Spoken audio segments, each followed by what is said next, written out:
Early pet years, the Barking Parrot. When Faye and I first got married, we lived in a building called Riviera Towers, which was populated mostly by retired Jewish couples. We called them the snowbirds, for they would fly down to Florida for the winter and return to Long Island for the summer. I could still smell the chicken soup, and God knows what other Jewish dishes they used to make.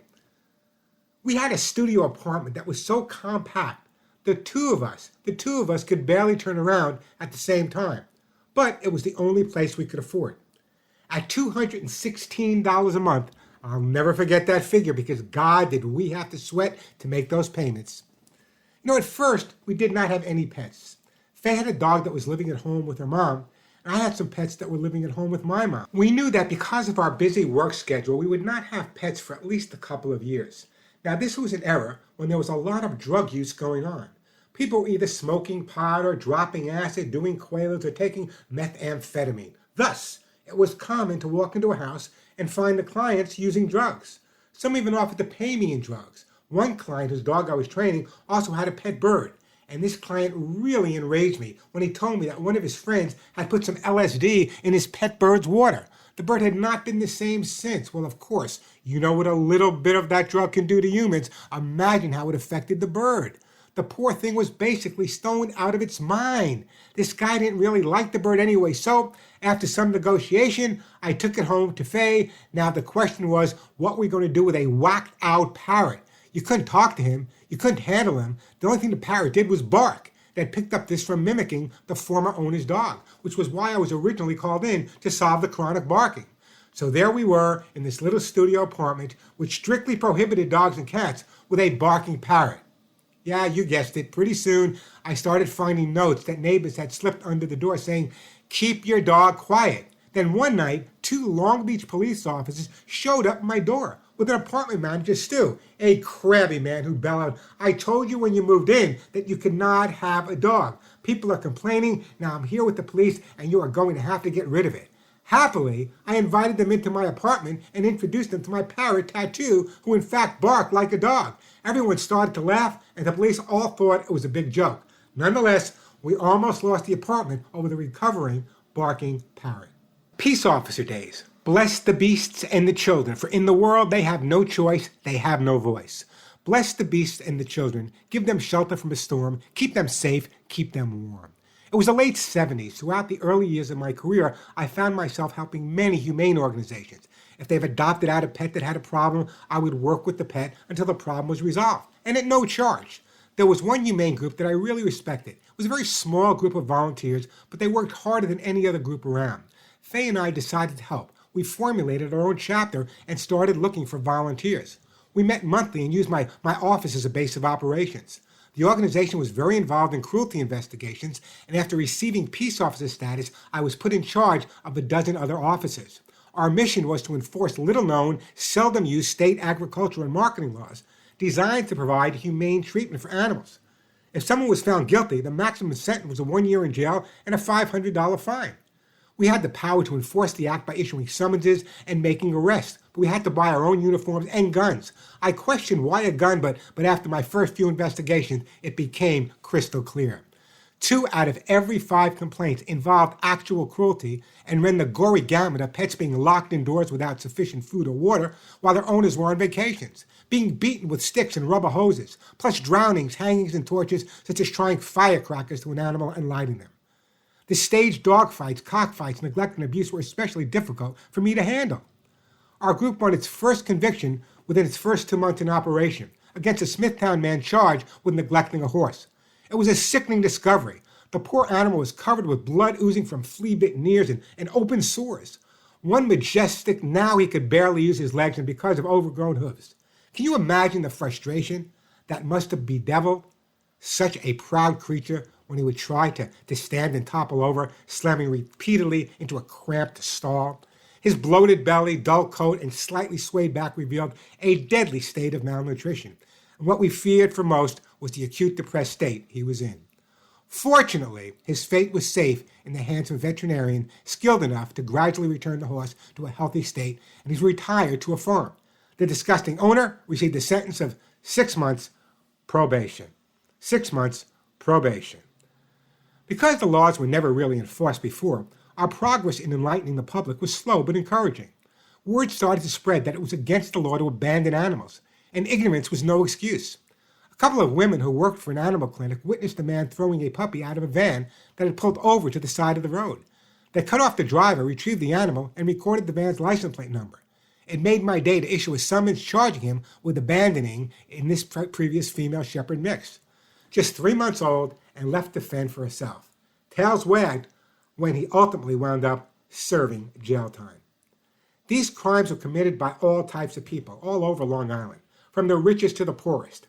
Unbelievably, in August of 1976, when Hurricane Belle hit our region, we got more than 50 calls about dogs tied to trees or posts and left outside without shelter during the entire storm. I also investigated pet shops with overcrowded, dirty cages and those who employed unqualified help to administer injections and care. Many of the cases were simple neighbor versus neighbor feuds, but others bordered on complexity of the French Connection. One perilous time, someone had phoned accusing the owners of a motorcycle shop of mistreating a dog. I went into the shop dressed in plain clothes to see for myself what was going on. I started asking questions, and the next thing I knew, I was surrounded by at least a half dozen Dennis Hopper lookalikes. These guys didn't put cops on a pedestal to begin with, so you can imagine how I felt when someone yelled, "You're what, a dog cop?" After they stopped laughing, one of the guys barked at me. "Is that a military tattoo?" Looking to my lighten up the moment and to save my ass, I said, "No, just a drunken night in Bangkok." We started to talk and the lines of communication opened up. It turned out that it was a nuisance complaint by the neighbor who didn't like the loud sounds or the looks of these easy riders. In reality, their bull terrier was actually treated better than a new Harley. There was a really large park with a reservoir on Long Island called Hempstead Lake State Park. There was also a riding academy on the grounds from which people could rent horses and go for rides. For years and years, it had been known that a pack of dogs ran wild there. Increasingly, the state park police were receiving reports that the dogs were occasionally harassing people on horseback by biting at the horses' feet and jumping up on them. As a result, the police decided to take matters into their own hands. Secretly, a couple of park police officers were going out early in the morning to hunt the stray pack of feral dogs. They killed about a half a dozen and buried them. But then somehow the story leaked to the press. People were outraged. How do you take your kids to the park and tell them to respect and obey officers who kill dogs for target practice? Because I was a peace officer for the state of New York, and because of my background and knowledge in terms of dealing with wild as well as domestic animals, the Parkway police called me in to meet with them. They could no longer afford to shoot these dogs, nor should they have in the first place. They needed a better solution. So I went in and met with the two officers responsible. I swear their names should have been Bubba and Ernest. They were big, beefy-looking guys who just glared at me and said, "You're going to do the right thing, aren't you?" It didn't occur to me at that point, but they were presuming that I would agree with any statements they made to the press. Otherwise, I would get in trouble. The papers then interviewed me, and I contradicted everything they said. Through the reporter, I challenged, why didn't they go into the park with tranquilizers and traps and try to get these animals in a humane way? And that's ultimately what we did. I brought along 6 volunteers, 3 of whom worked for me professionally. During this pursuit, my business shut down for about 2 weeks. Every morning at about 3 or 4 o'clock, we would venture into the park searching for the pack of stray dogs. There were about 6 dogs in the pack, and the leader was a large shepherd-type dog. He was incredibly beautiful and intelligent. In fact, he outsmarted me for about 2 weeks until we were finally able to capture him. Armed with a tranquilizer gun, this was the closest to hunting I ever wanted to be. For 2 weeks straight, we would head out into the forest before dawn and just sit there. One morning, we came along one of the creek beds, and I heard a whimpering. My sense of sound is very acute, and I figured this might be a lead. We followed the sound, and we found a burrow. I reached into the burrow thinking, God knows what's down there, and some creature nipped at me. I took my bleeding hand out, thought a moment, then reached in again and pulled out a puppy, followed by another puppy, and then one more. I was fascinated by this. Imagine how many thousands of years dogs have been domesticated. Now, obviously, the dogs in the park started out as domestic animals. Perhaps they had never seen people, but they were not wolves. Yet these dogs had reverted back to incredibly instinctive behavior. By first digging the burrow along the creek, which is very common, then there were areas where you could see that the adult dogs had eaten their food and then regurgitated it, so that we ultimately captured the 6 adult dogs with either the have-a-heart trap or the tranquilizer guns. Some of them were sent to a farm area, but all the dogs found a home. The puppies, on the other hand, needed special attention. After we pulled them out, the press claimed there was nothing we could do with them and they would have to be killed. When the story broke, we were inundated with calls from people wanting to adopt these now famous media pups. Yet finding them a home was not as simple. They all needed a lot of work in the process of socialization. Consequently, I volunteered my time to work with these dogs. In the beginning, they displayed a lot of aggression. It took many months to understand that psychologically, a dog grows in a period of 12 months. So even if the puppies were only 5, 6 weeks old, they'd already reached the stage of the terrible twos, of human children, and had a good sense of what was going on. The training took a tremendous amount of time before the animals were put up for adoption. Faye and I had fostered them all, so they bonded to me like I was their mother in the wild, and their leaving was a wrenching moment.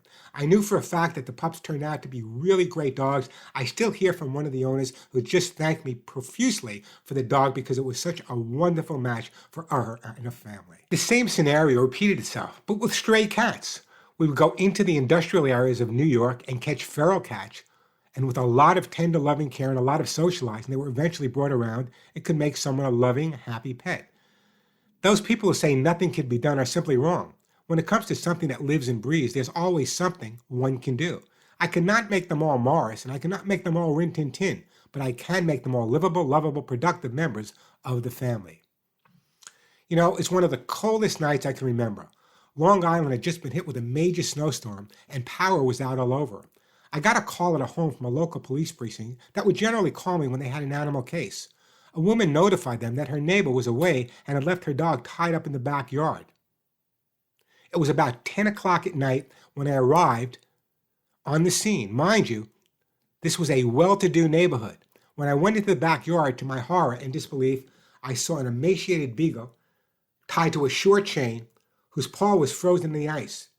He had knotted it until it was just about off. I picked him up, put him in a blanket, and drove about 20 miles to a 24-hour veterinary clinic.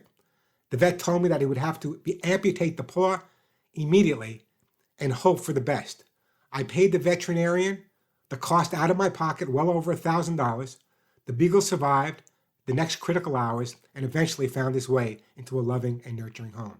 His owner got off with a $50 fine for animal cruelty. Then there was the case of the Refreshing Springs Church. I received a call that a religious group was sacrificing animals in the basement of the church. The partial remains of goats, lambs, and chickens were seen in the garbage. I arrived at the church on Friday evening. I entered and was greeted by someone who asked what I wanted. I told about the complaints I had received and that I wanted to see the basement. He called out and I was soon being assaulted by several demonic-eyed wild men and pushed out of the church. I was really nervous. In fact, that was the only time I exposed my gun. But I knew it saved my life. On my CB radio, I called for police backup, and when they arrived, we went back in. I issued a summons on the spot. However, after months of trying to prosecute the case, it was dropped. In my opinion, it was dropped because the case became entangled in the quagmire of the rights to worship issue, and the group qualified as a religious sect. I believe this kind of sacrifice goes on all over the country. The puppies would have something to eat. While neighbors might call to expose heinous acts in their neighborhood, finding someone willing to testify was the major obstacle we had to contend with in our investigations. Our work was further hindered by little or no cooperation from the police and by the threat of attacks by the animal owners under investigation or by the animals themselves. My officers and I investigated hundreds of complaints and successfully prosecuted many first-time animal abuse cases. It was a bloody battle to save the pets who would often lick the hand of the abusers between the blows they would suffer.